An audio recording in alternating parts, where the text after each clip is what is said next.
This is the Horse Radio Network.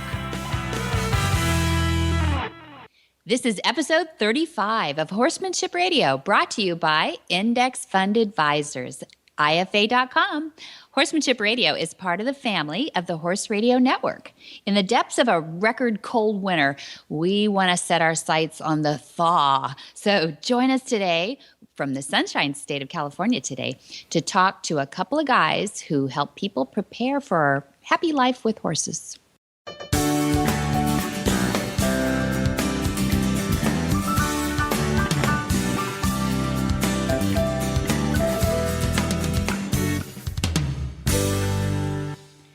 This is Debbie Laux, and you're listening to the Horsemanship Radio. Thank you for joining us today. Horsemanship Radio airs on the 15th and the 30th of each month, and I have my producer, Jen, with me today. Hey, how cold is it in Florida today? It's a frigid 72 in Florida today. Oh, not too bad.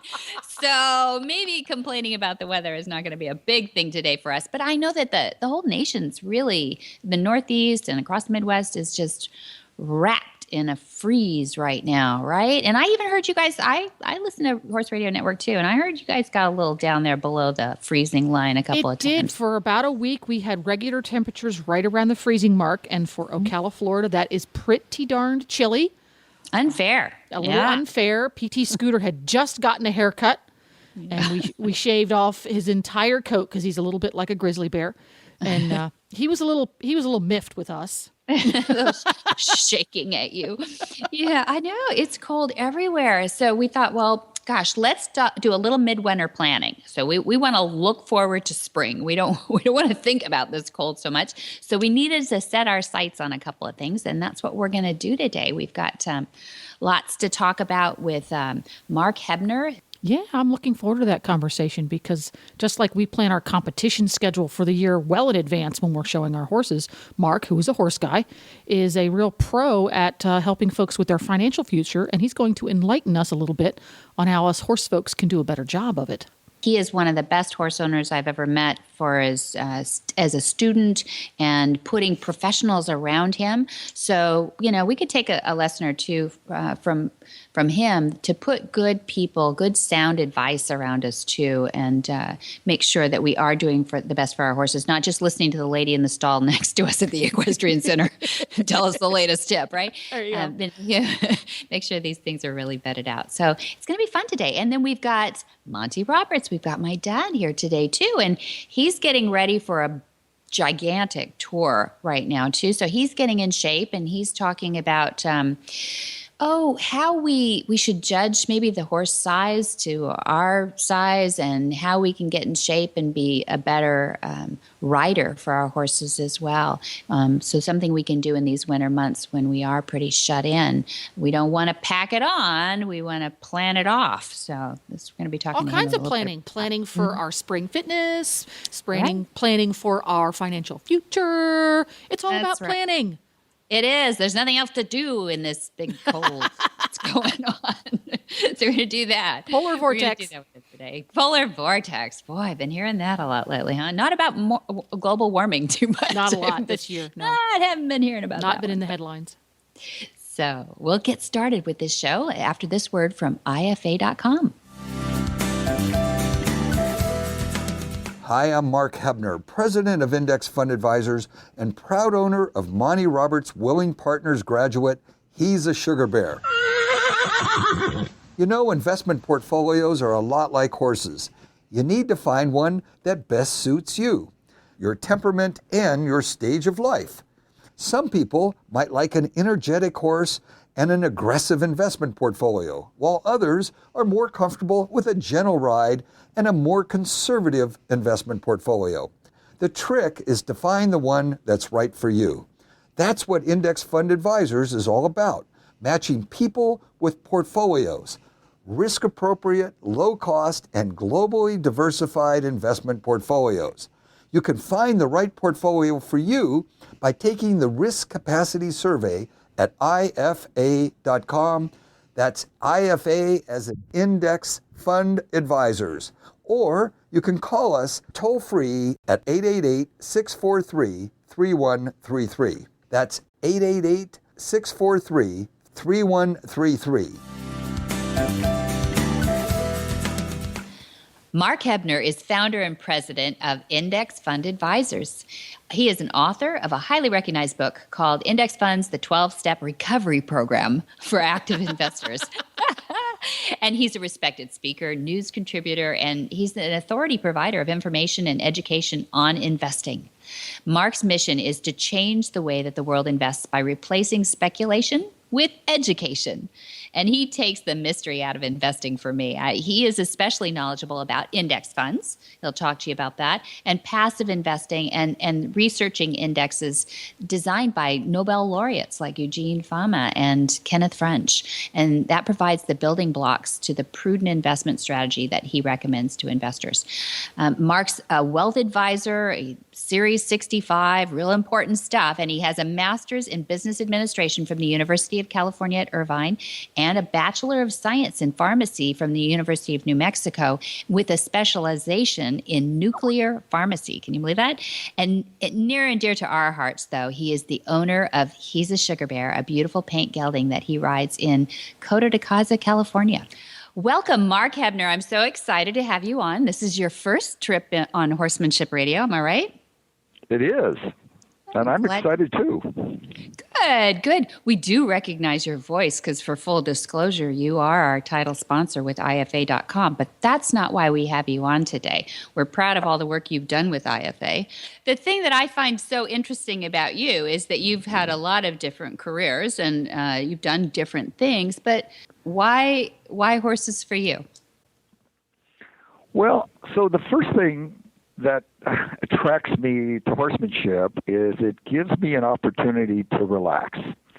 I have a very busy, kind of hurried life during my work hours, and these days of iPhones and iPads laying around, it seems like you never stop working. Mm-hmm. And my time on my horse gives me that break when I can kind of clear my head of all those things. And I've come to sort of crave those sort of peaceful moments. So that's number one. Number two is it gives me a great activity to do with my wife, where we can be together and enjoy each other's company, enjoy the company of our horses, and just go for a nice walk around the 40 miles of trails at Coto, and just have a great time together. That's wonderful. So, yeah, and Beth Hebner, we'll put a plug in for her and her horse, Inferno, Concord Inferno, and you and Bear, or He's a Sugar Bear, who we all know, and his Winnie, too. You can hear his Winnie, yeah. You can hear his Winnie. And we need to redo that one of these days. Go ahead. It's time. Let's retool that guy. But it is a beautiful scene to see you guys out there. You often text me right out of the tack room. I'm relaxing in my tack room, and it is wonderful here. So I'm curious, what advice could you give wives and girlfriends who want their partners to love horses too? What would you say that they could think about doing? Well, they could watch a bunch of old Westerns. That's kind of fun to get you going. I heard your dad even does that still after all these years. He does. I don't know. I guess the main thing is I got a lot of positive feedback from my wife. It's funny. I've heard that a lot of guys are afraid of the horse, and so maybe that's the other thing. I think maybe sort of the male perspective is to kind of wrestle and force that horse to do what you want it to do, and so maybe that makes it difficult. But it's funny. I've been running companies since I was 22, and I'm 62 now. And you get a lot more out of employees being gentle and working with them rather than forcing the issue. And it's the same thing with a horse. And in many ways, my working with the horse, I think, has made me a better manager and made me a little more sympathetic and make me listen a little more to my employees. So I don't know. I think there's a lot of benefits for men to spend time with horses, and I don't know. You haven't called me. We'll talk about it. That's great. It's so true, though. It is true that I think guys may be a little worried about losing some of that machismo out there around a horse if Sure. if it's such a woman-dominated I don't know, sport these days, even if it's just a recreation. One interesting development that we've had in the last few years is going into South America and seeing what a male-dominated world. I mean, we walk into a clinic or an event with horses these days. It's Right. all women. It's 90% women, right? You go to the shows on the weekends. It's a lot of Yeah. women and kids. But down there, it's the polar opposite. I mean, you see maybe 10% of women involved in horses, but I think they're starting to figure out that they can remain leaders and machismo like I don't want to say dominators of horses, but they definitely are tougher with horses down there. And they're learning that, hey, that little 120-pound nothing veterinarian woman actually can handle those horses when she's vetting them as easily as the men, and they're starting to pay attention. So I think that's great what you're saying about our the aspects of men being involved in the sport for health reasons too, which I think is a great thing in this midwinter planting season right now. Sure. And we want to hear a little bit more about your property too, because you've now gotten so much into horses. You didn't just buy them; you're actually bought a piece of property and are starting to build a barn and do some of that too. Catch us up with that. Yeah, we're actually getting really excited. Yesterday, John Blackburn, who you interviewed on a previous show, got us, or we received from John some really nice barn drawings, and we finally got something that we can send to our homeowners association. And then we've recently completed our grading plan. One of the problems with our yard is it's got a pretty steep slope across the backyard, and we've got about an acre back there that we're trying to turn into our little horse facility with a round pen and a barn and a pasture. And I actually sent you a little picture of it as well. It looks great. Yeah. It's been a lot of fun planning this, and I was looking at the backyard this morning, finally envisioning the barn and where it was sitting. And a couple weekends ago, I actually went out and put some stakes in the ground, and so I could see what it would look like. And so we're very anxious to a point in time where we'll get up in the morning and go out and feed our horses. Oh, great. That is such a privilege. Yeah. And there's a lot of listeners who I know probably have that situation, but there's a lot more that would rather have it. And we love following your story with that passing from horse ownership to actually living with your horses is a huge step. It's a huge responsibility and everything too. It is, and that actually has me a little concerned, but we're up for the challenge. You're a good student. No, you're a good student. You've got lots of good resources at your disposal too. So one thing that I definitely wanted to get your knowledge out today to the listeners is wealth strategies. I mean, anybody who has horses either says, I'm broke because I have horses, or I have to overwhelm it with income because I want horses.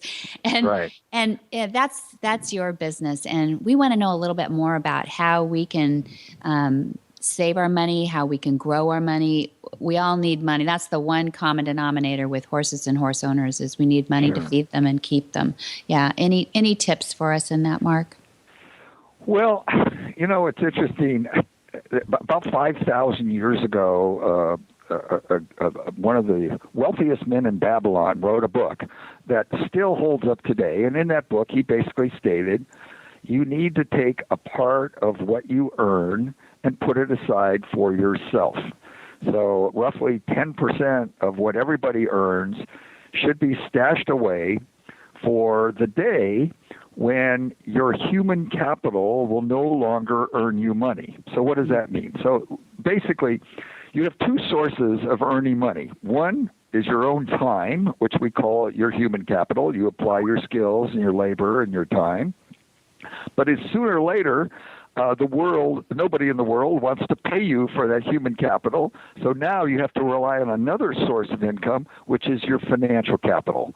So basically your life breaks down into a human capital phase and a financial capital phase as earning. And if you don't save 10% of what you're earning, when it comes time to live off of your financial capital, you don't have any. And so it's probably one of the most important lessons people can learn is that they should be setting aside roughly 10% of their paycheck at all times into some kind of a retirement account, either their IRA or their 401k or even just a brokerage account. And they then stash that money away in the optimal portfolio really is that putting this funds in what we call index funds in globally diversified exposure to capitalism all over the world. And that's in essence what you get with a portfolio of index funds. We typically put clients in about 15 different index funds, some for stocks and some for bonds. And in that portfolio, they end up with about 13,000 companies and 600 different bond issues. And so at that point, you're not really worried about some company going out of business or one company outperforming the other. In essence, you're capturing the returns of capitalism. And over the long haul, the returns earned in capitalism exceed just about every other investment. And they're in the vicinity of about 10% a year. If you do it properly, you keep your fees low. And there's no need to pick stocks or pick the times or try to select managers and do all the kind of nonsense, as we call it, of people basically trying to weave in and out of the market. All they need to do is own the market. The market gives a great return, and you can do that at a very low cost, very low taxes in this method of investing. And if anybody wants to learn more about it, we've got a website full of information at ifa.com. And I urge you to go out there and figure it out. And so when you invest this way, the determinant of your return is how much risk you take. It's not how well you did in speculation, because a high-risk portfolio has earned, a certain return, and on our scale, it's about 12.5% over the last 50 years annualized. And then there's a low-risk portfolio that's earned maybe 5%. And the way that you can sort of control your risk and return is to focus on how much risk is right for you. And as I say in my ad at the beginning of each show, there's a little survey you can take. There's a 5-question survey or a 25-question survey. You answer those questions, and it helps you identify basically the risk-appropriate portfolio for each investor. And there's a quick overview, but we've got a whole bunch of videos. We've got over 400 videos and 1,200 articles if you really want to dig into all this stuff. But if you want some help, just give me a call. I'd be happy to help any of you who need help. And even if you don't have a lot of money to invest because you're a horse friend, I'd be happy to spend some time in helping people set up accounts or even do this on their own.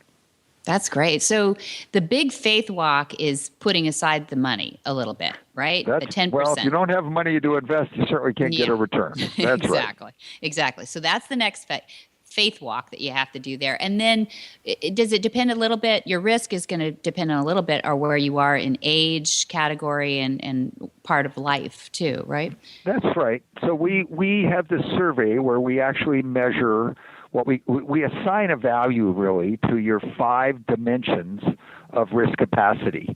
And so in essence, that's how much time you have before you need the money, what your current net worth is, what your current income is, your general attitude mostly towards losses in short periods. And then lastly, we try to get some assessment of your understanding how markets work. And then, so we assign a value to each one of your answers. You give about questions in those categories. And then you get a score between 1 and 100. And there's 100 different investments you could invest in. Here at IFA, it's just basically an allocation of stocks and bonds from 100% stocks to 0% stocks. And if you score a 53 on that survey and we agree on those answers were appropriate for you and blah, blah, blah, then we put you in that portfolio 53. And then we keep that in balance. We monitor that portfolio for what are called tax loss harvest opportunities. And we also slowly reduce the risk over time in what we call a glide path strategy. Sorry if that's all a lot of stuff and it's too fast, but I'm trying to give you an overview. It's not simple. It's good. Okay, so Jen and I, we think of it like this. It's a little bit like eHarmony for a portfolio. Is that right? You're kind of matching us up. I'm sorry, I'm putting a plug in for eHarmony. Remember in my little ad, I talk about matching the horse with the right person. That's right. But also there is that used to be the tagline for our company, matching people with portfolios. Oh, right. We're now Fiduciary Wealth Services, which is a whole other issue about a fiduciary and a non-fiduciary. Okay. But you're right. You basically have to get to the risk level that's just right for you. For you. And those 5 factors that I mentioned help you assess the right amount of risk for you at this point in your life. And that does change over time. Basically, it should reduce just a little bit each year as you get older. Mm-hmm. That's excellent. I mean, that puts it in perspective where we can even understand that, Mark. And you're a smart guy. You own horses now, so you're doing it right. You've put your money away, and you've been smart about it. And why shouldn't we tap into your smarts and get to work on our futures, so we can take good care of our horses too? And you're exactly right. People probably make big mistakes in horses, just like they might have made in past investments. So we need help. We need to take your hand and follow somebody who's done it before us. So I appreciate that. And I know that you're full of wealth on horses too, because you're a good student. And you and I talk a lot about different schools of thoughts, but you have horses first in your mind too. Whenever you make a decision about either building barns or going on the next trail ride or anything else, you keep your horses safe and healthy. So what I'd love to do, if you will agree, I'd love to have you back and give us a little tip about what you've learned in these past few years and your experience with horses. Would you do that? I would love to do that. I've learned so much from your father, actually, that I'm sure I could come up with a few tips there. Great. Okay. We will have you back. Let's do it. Okay, Mark Hebner, thank you again for joining us from IFA today.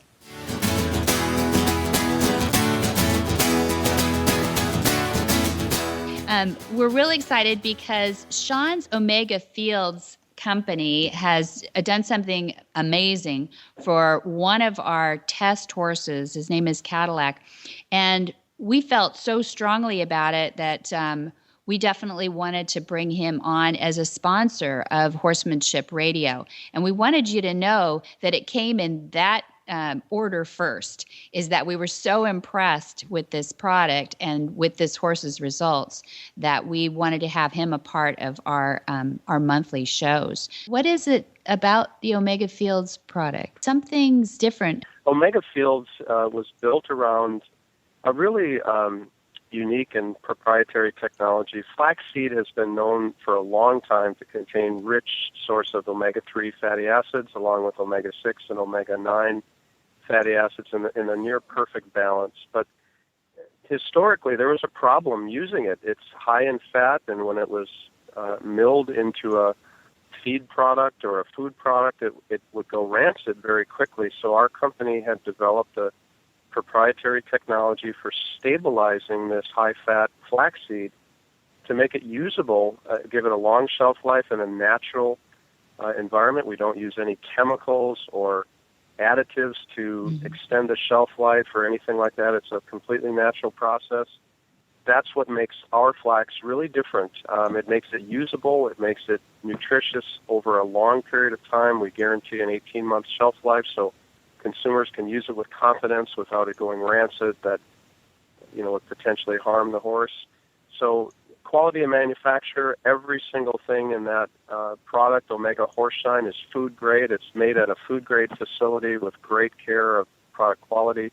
The stabilization technology makes that omega-3 nutritional value locked in and usable for a long period of time. So proof is in the pudding, so to speak, that it really works. You'll see dramatic results in a fairly short period of time. Monty Roberts, the world champion horse trainer, and my dad, is a doctor of behavioral sciences. He's a featured clinician at lots of shows, and we're proud to have him here to share with us his depth of experience across many disciplines. He's won 9 world championships with legendary horses such as reigning and cutting champion Johnny Tivio. And he was named Stock Horse Man of the Year by his peers in 1987.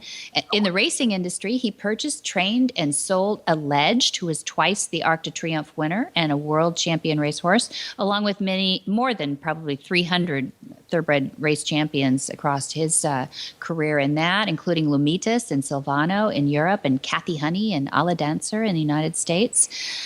He and my mom, his wife, Pat, were the leading agents for about 18 years, selling 2-year-olds in training for the racetrack. And he is also known for Shy Boy, his it's a movie and a book and the subject of numerous documentaries seen by millions of people around the world. He is probably, Shy Boy is the most famous Mustang probably ever in our recorded history. And Monty is an international best-selling author whose book, The Man Who Listens to Horses, has sold more than 5 million copies globally now. And it's an achievement that's just never been seen before in the world of professional horsemen. His career up to date has included just over 2,000 public demonstrations, and these events are held in more than 22 countries and involved approximately 10,000 horses at this point. So he is a proven entity. Welcome back, Monty Roberts. How are you today, Dad? Busy. I know you are. That's Debbie, why I called you. It's insane. They told me by the time you're 65, you can retire and sit down. 65 was 15 years ago. Yeah. And I'm going harder than I ever have gone in my entire life. That's a good it's point. fun though. I did some wonderful things today that were really fun. Working with the Ardell on a horse that's very challenging, and working with Victor in the arena on some lead changes that I dreamed up in the middle of the night on how to help this horse change leads, and. So I know that I was a little late for this interview, but it's only because I'm creating things that you'll be able to use, and we had about 10 different segments on video today. It's really fun. Good. I'm excited. Well, one of the reasons we wanted to have you on today is because everybody, the whole nation really, other than Florida and California, I guess, is in the midst of a midwinter blast, this polar vortex everybody keeps talking about, and everybody's going stir crazy. You may be able to work with your horses, but there's so many people out there who are, locked in and throwing hay over the fence and just feeding their horses like crazy to keep them warm. But we wanted to talk, Debbie, we need rain, and it's like July here. I don't tell people that, though. They're really anxious right now about spring. They don't want to hear that. Even in Florida, it's been cold. So we wanted to talk. We wanted to talk a little bit about discipline, and for the midwinter, sometimes we start packing it on a little bit. We get a little inactive, us riders, and we pack a little in on winter. And we thought, we know you're getting ready for 1, 2, 3, 4, 5 countries coming up: Arizona, UK, Germany, Hungary, Australia. You've got dates. And China. Well, you have to fly over it. It's true. We're not going to do working with any land in China. The land in China, not working with horses in China. But what we want to talk about, though, is people getting in shape for their horses and helping their horses in so many ways while they can right now. Take the time to get in shape, get healthier for so many reasons, for their backs, for their joints, for their well-being, just being up on a horse, feeling secure and core strength. So tell us a little bit about what you're working on right now to prepare for all those dates. Oh, man. Debbie, the way I travel, if I'm going to stay in shape, I've got to figure out how to make every hotel room a gymnasium. Most of the hotels that I stay in don't have gymnasiums. They don't put me in 5-star hotels. But I have learned how to make any hotel room a gymnasium. Okay. And elastic is a good thing. You study a little bit. Go to your sports store and study a little bit the elastic things. They don't weigh anything, so you can put them in the bags and take them with you. And you do these stretchy exercises. But you can do with bed clothing, and if you call the maids, they'll bring you extra stuff.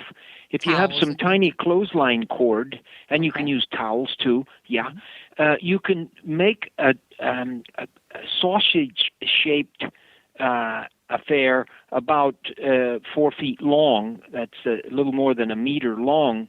Okay. And you can put your foot under it and do leg lifts that are just incredibly good for your core strength.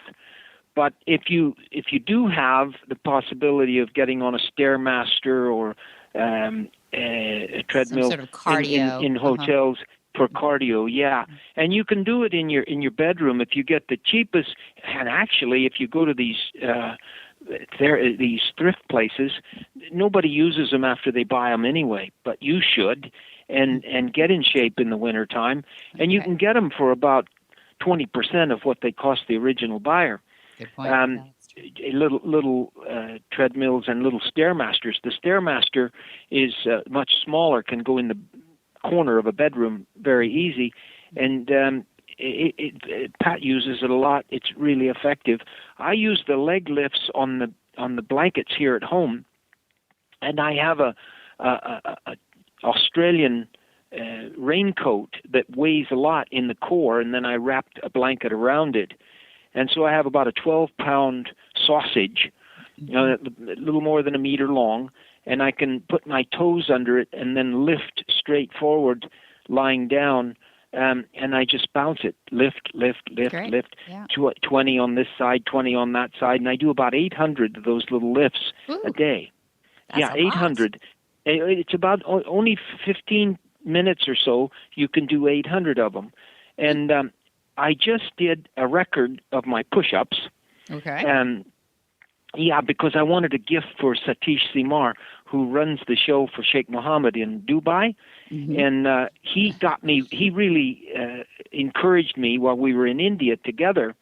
He encouraged me to get this goal that I have of 80 push-ups at 80. 80 he years encouraged old. me to get it going. I'm 80 years old, yeah. And so the theme of 2015 will be 80 at 80. So I'm going to do for my audiences 80 push-ups at 80 years of age. Awesome. And what? Awesome. That's great. Yeah, You're inspiring. Yeah. And so naturally, if you're going to be sure of it, if you're a professional about it, you're going to know you can do 100 before you say you can do 80. 80. So I did 130 in one session, consecutive push-ups for Satish today on video as a gift to him for inspiring me while I was in India. Nice. So I'm in pretty good shape. If a man at 80 listening to your radio can do 80 push-ups, I want to hear from him. I want him to come into you and give you an email or something and tell you about his 80 at 80. And I might even have to have him send a video because I want it to be for sure. Well, they might have been inspired to do it now. So they've got something to do this winter. Yeah, I get it. And when I was in India, Debbie, that was late November, I could only do about 25. Yeah. I was maxed out at 25. And now I'm rolling by 25. That's to warm up. That's a warm-up. Is there a time limit to this challenge? No. You could do this, Jen. If you're 80 and you take 20 years to do it and you can still keep working on it, then That's you're right. all right. That's right, exactly. Work in progress. Well, I mean, people are going to be looking forward to that. And so you're going to be in Camp Verde, Arizona. We'll name these dates on the show notes, too. But you're going to be in England in 3 spots, in Germany in 3 spots, in Hungary over a weekend for a special training. And you're going to be in Australia in 3 different cities there, too. So now I know. Sorry, it makes you tired just thinking about all that schedule. But people will be listening to this. This will be posting February 30th, so they're in the depths of the winter. But I want you to inspire them for their horses' needs too. Now, we kind of know by January 1, we know that we're supposed to roll around and create some more discipline for ourselves as the new year says it's time to make resolutions. But what about thinking through the lens of your horse? Why is it good to be stronger, more fit, lighter on top of your horse? Tell us all the right reasons. Wow. I mean, think about you carrying your rider around. And if you look people over, would you choose the one that was hanging out over his belt buckle? didn't have the strength to pull himself up in the saddle and pulled it across your withers and then plopped his big bottom down on the saddle and couldn't float over the horse, you wouldn't choose him. And your horses really ought to have somebody that's relatively fit. Now, I'm not talking to the person that's challenged and can't do these exercises. That person can get as fit as they can using the doctor's advice to what you can do. And you can ride your horse at a walk, and he might choose you quite effectively. Right. But if you're not challenged physically, then get yourself in shape. It's fun, too. I got shingles the first part of January, and I still have an extreme amount of pain over my right eye and across the right skull right now. But the best I feel is after I do my 110 or so push-ups, because there's endorphins there. And so you will feel good after the exercise. I know that's what we all say, and we're sitting down there munching on the corn chips, watching a TV show, and we can't get it started. But if you will get up off that couch and think about just doing 4 or 5 push-ups. Mm-hmm. After you've done 4 or 5, you'll think, I can get 10. And after you've done 10, you'll say, I think I can get 15. And get it started. And then you'll be inspired to do more. I promise you. And I'm not a lazy person, but I'm not also one of those naturally gifted lean machines either. And so I'm staying pretty fit. And they say, how do you stay young? And I say 80 at 80. Mm-hmm. And you can do it too. And I heard something the other night, Debbie. I was watching television, and I heard a man say something. It wasn't in the horse angle or genre, but I can put it in the horse thing. And that is, if we blame our horse for doing something we didn't like, it's like blaming the night for being dark. Right. The horse is just natural. Mm-hmm. He just does natural things. So he is an image of what we encourage him to do. Right. So don't blame your horse. Look in the mirror, blame yourself, and then go fix it. Now, that's a little bit simplistic because it might not be you that caused it. Maybe there's somebody else in the scenario. That's okay. Don't blame your horse then. Fix it. And fix it through natural and nonviolent techniques. It works.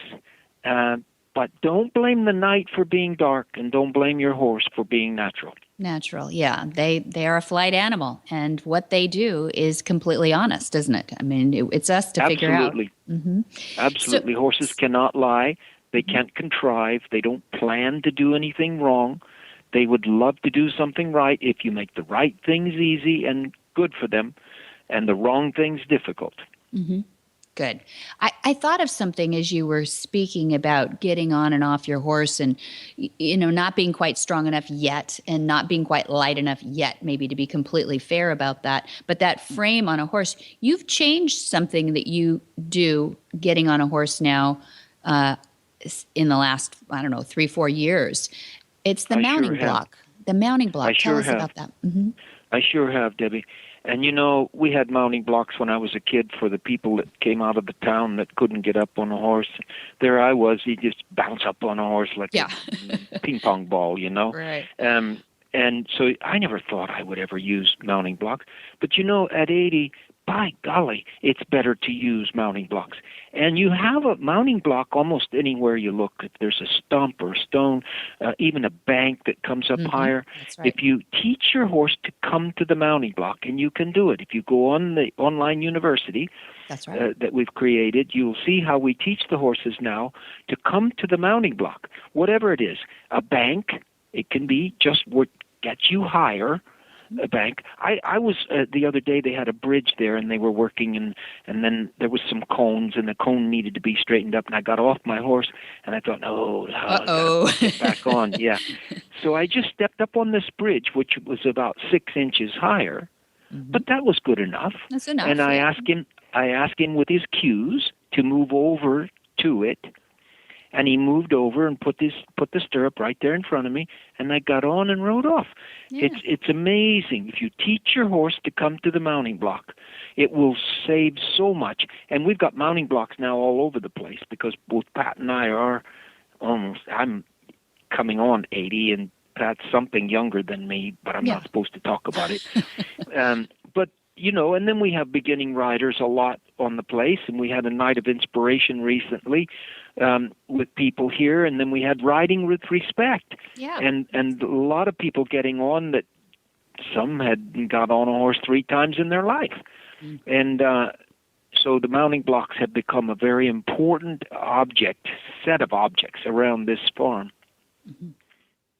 Yeah, and you have in those lessons too. I was thinking about all those spots, like the ramp on your trailer, a step up in a trailer. If your horse comes to you, if you can teach those cues, just about the bumper of a truck.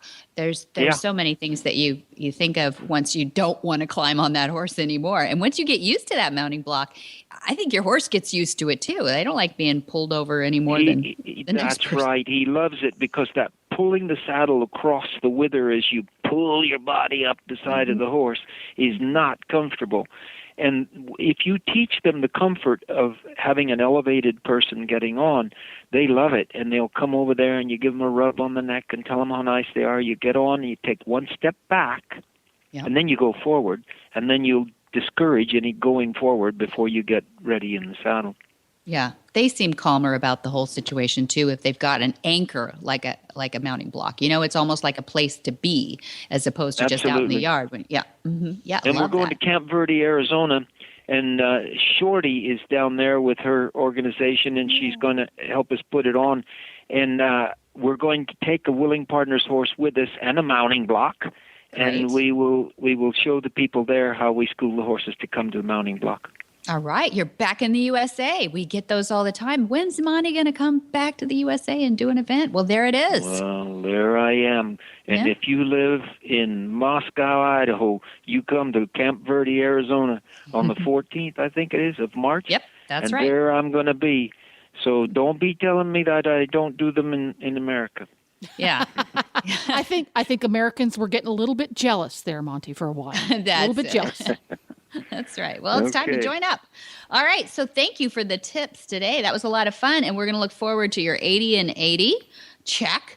And we're going to look forward to getting getting our towels out and getting our, excuses now to have a little really exercise equipment. Really Very clever good. Travel tips for staying fit. I like really those. Good. Maybe we need to do, Debbie, a lesson on the online university of what I do in a hotel room. It'd be interesting, at some point. Yeah, maybe we can do that in Arizona. That little surgical tubing, I know, a lot of gyms anymore have that just little flat piece of, let's do it in Arizona. That'll be fun. Let's do. Yeah. Okay. We'll have Dawn there. Okay. All right. Well, thank you for joining us today. We'll add this as our tips too, huh, Jen? Is it over already? What the heck? Oh, you got to go on to the next. You have the veteran. You know what I have coming this afternoon in a few minutes? In the military. Tell us. A group of psychiatrists and lawyers that represent a man in the Air Force that's had big problems. And I've been working with him, and his life has changed for the better immensely. It's and they're great coming story. to find out what the heck I do with these people that causes them to change so dramatically. Yeah. So this is going to be interesting for me. Yeah, we won't tell your secret, but it's horses. Yeah. The initials are horses. Yeah, and it really isn't me. It's just that I've discovered what horses have to offer human beings that have problems, and basically the problems come down to trust. And trust is what a horse looks for, too. It does. It does. Thank you very much. Thanks for sharing today, and we look forward to having you back right after all those dates go by. We'll come do catch up, okay? Okay. God willing, I'll see you then. That's right. 80 and 80. That's our cry.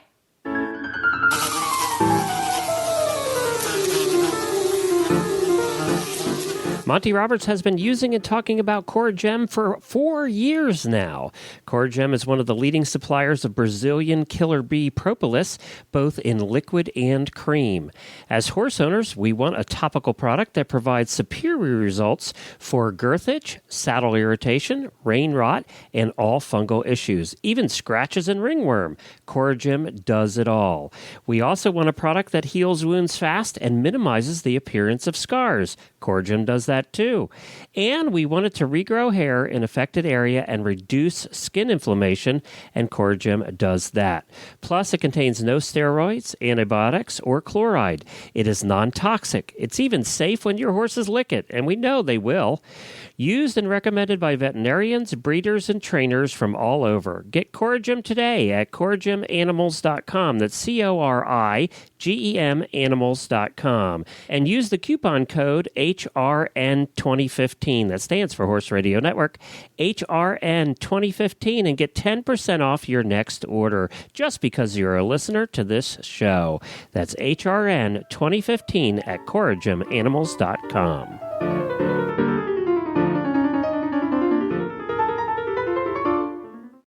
This week's trainer's tip comes from Judy Limsky. We remember her, and she's going to talk about feeding treats.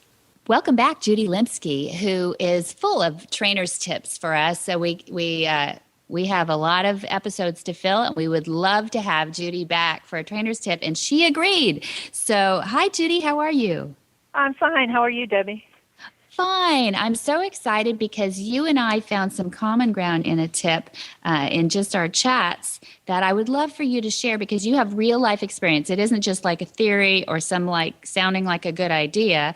Tell us what you were talking about with your tips and some of the things that you discovered with Picasso while you were recovering from an injury. Yeah, recently, being not at the barn, I board my horse, and I wasn't at the barn for many months after my injury. Mm-hmm. And when I did finally go to the barn, I noticed my horse was pushy and like trying to smell my pockets, shoving me with his head. And I found out from many of the other people that board there that they were graciously giving him treats and paying him attention because I knew I wasn't there. But they were giving him treats by hand, mm-hmm. which caused him to try to get them from anybody he saw. So he was pushing me. And I had back injuries, so there's no way I could stand to be pushed. So my tip would be never give a horse a treat out of your hands. You could just, especially someone else's horse, you could take it and just throw it in the bin, their feed bin. Right. Or what I do, because I still love to give my horse a treat, I will give him a treat and pull it way back by the flank so that he has to really flex to get it, or take him between the front legs and have him really go down that way. That's just all little so he's really exercising and he's flexing at the same time to earn that treat. He's not just shoving me around trying to get it from me. Very good. So there's always a positive happening. Now, so one of the things that I was taught by Dad, Monty, is that you should never give treats from the hand. So we're in total agreement there, because it does create a bit of a bargee or a nibbly horse.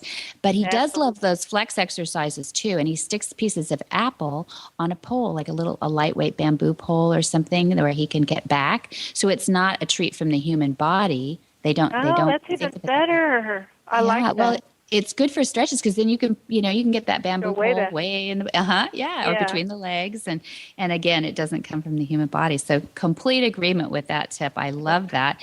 And I do want to say that everyone at my barn, they were gracious enough to care about my horse and to go over there and pay attention to him. So I'm very happy that they gave him treats and they paid attention to him. I just think that from what I learned from that him being pushy because of that. Mm-hmm. I think it's good to let people know that could be part of an issue for a lot of people. They haven't even thought about it. Mm-hmm. Yeah, they aren't carnivores and they're not motivated by food, but you can create a bit of that grooming. They like to graze all over our bodies once they know there's food in there. We don't want any grazing on our bodies. But thank you. Thanks again, Judy Limsky, for coming back and sharing your trainer's tip today. Hi, I'm Monty Roberts, and I'm dedicated to training horses without pain. You can learn to do it too on my Equus Online University. Western, English, the beginner or the advanced rider. It doesn't matter. You can connect with other students online too, on our forum, and there's a new lesson every week. It's a lifetime of learning for you on my Equus Online University at montyroberts.com. What in the wide, wide world of sports is going on here?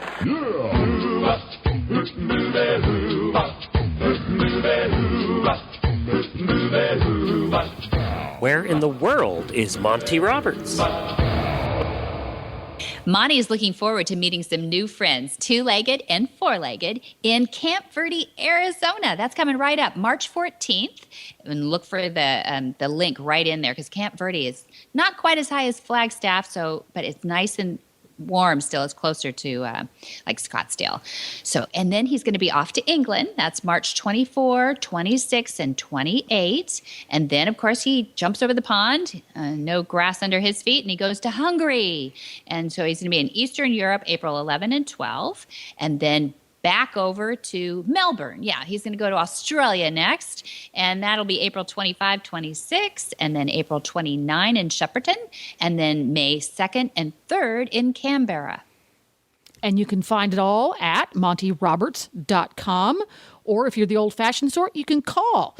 If you want to get Monty's calendar, you just call 805-688-6288, or you can go to montyroberts.com, and the phone number's right there, too. That's right. And for details about today's show, you can go to horsemanshipradio.com, where we have links to today's guests and photos and more information. And we love to get your feedback. Please follow us on Facebook at facebook.com/Monty Roberts, and on Twitter at twitter.com/Monty_Roberts. Yay! And you can never miss an episode of Horsemanship Radio by downloading the Horse Radio Network app for your iPhone or Android. Just go to your app store and search Horse Radio Network. Download it today. It's quick, it's free, and it's easy. It is. It's the best way, too. And many thanks to our sponsors. We heard of one today. Be sure to visit all the other great shows on Horse Radio Network at horseradionetwork.com. And until next time, have many happy horse hours.